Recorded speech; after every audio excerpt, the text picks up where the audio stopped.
What the specific side effects of this are going to be, I'm not sure, but I am. What's going on, everybody? Schuyler Diehm here, men's fat loss coach, and we have a very interesting video here today. Now, if you have not seen, you're probably living under a rock, but Facebook announced the Metaverse. Metaverse is this infinite world of basically virtual reality that you can live in, you can create a life in, and I really do see, whether I like it or not, this becoming a massive part of society over the next 10 to 20 years. Now, Facebook actually just released this minute 30-second video titled Fitness in the Metaverse. So let's roll a second of that clip now. You'll be able to work out on your own, maybe against an AI. Maybe you'll get some friends together for some 3-on-3. Maybe play pickup with people on the other side of the world. Imagine your Facebook cycling group does an AR charity ride. Let's go! Complete with a leaderboard. Maybe you'll be able to train with the best, like you're right there with them. You seem like a natural. Whoa, alright, that's a little too realistic. Okay, so really interesting video.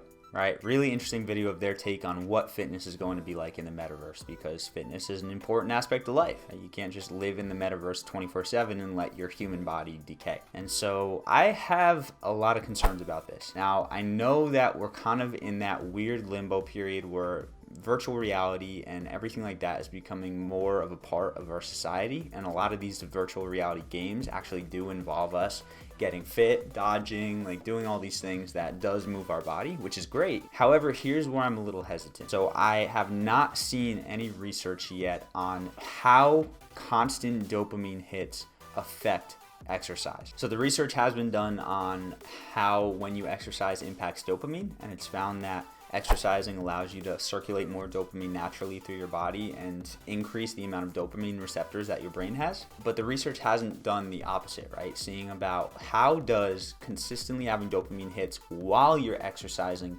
impact the brain and the body. And so if you guys haven't been watching my videos, maybe this is the first time you're finding my channel, one of the things I live by is when humans tend to put their hands in things and try to mess with things and make them better, it usually makes things worse in specific areas. And so if we genetically modify food, yes, maybe the food has less seeds, which makes it easier for us to eat.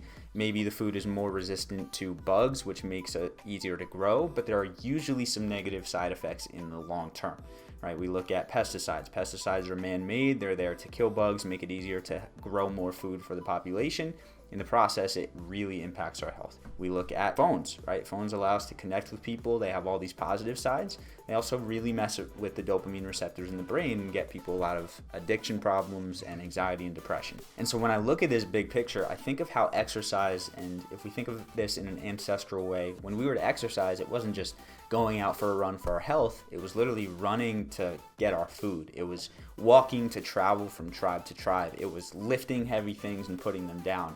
And our body had all these natural ways to use itself. And so when we introduce intentional exercise in a world where most of us are kind of just sitting on our butt all day, and this intentional exercise is meant to make us stronger, make our bodies more resilient to stress, make sure we're keeping up with our health and our fitness. If we introduce this other aspect of dopamine, I'm worried that there is going to be a negative side effect on the brain and the body. I'm worried that consistently getting these dopamine hits from flashing images on your screen, from these worlds that are going to be created in the metaverse, while you're moving your body, while your heart is racing, while you're releasing all of this adrenaline and all of this epinephrine and all of these happy hormones and all the stuff that exercise releases, I'm worried that there's going to be confliction there and that it's going to negatively impact the brain and the body in some way. I don't quite have a theory of what that's going to be yet. Really, the biggest thing I can think of is it's just more dopamine, which if we're just consistently being hit with dopamine, we're going to have a lot of dopamine issues. But besides that, I don't know how it's going to negatively impact the stress response of our body, how things work, how things operate, how our system all goes together. If we're going to be consistently in fight or flight, if we're going to be able to, if it's going to be harder for us to ease back from fight or flight into rest and digest. Like what the specific side effects of this are going to be, I'm not sure.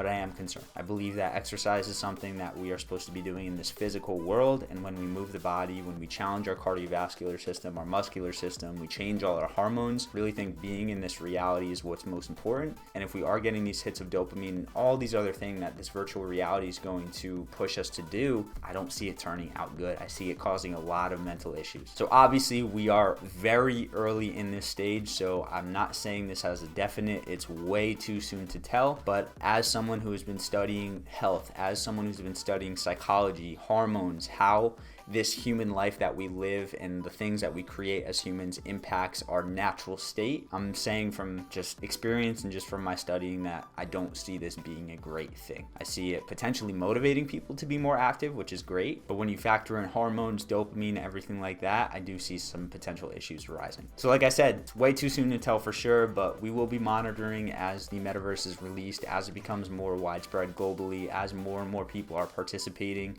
And obviously as it advances, as it's more realistic, as you can go in this world and have it feel more and more like reality, we're going to be watching and we're going to be paying attention to how it impacts the mind and the body. So I would love if you left me your opinion below on the metaverse, on exercise in the metaverse, and how you think this is going to impact our society.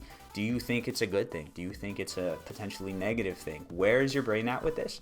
I'm curious because I'd love to maybe have a little conversation in the comments. So with that being said, if you are working on your fitness, you're working on simplifying your health, simplifying the process of getting in shape, building muscle, losing fat, check the link in the description of this video. We got a free training we put together on the system we use to simplify health and fat loss for our guys. It includes things like fasting and weight training, which can drastically optimize hormones, metabolism, all the things to make the process easier. So check that out, but besides that, make sure to subscribe to the channel if you're looking for more awesome content. Leave me a thumbs up if you enjoy this video. And with that being said, as always, make sure to eat smart, move more, sleep deep, and be grateful for this moment. I'll see you in the next video.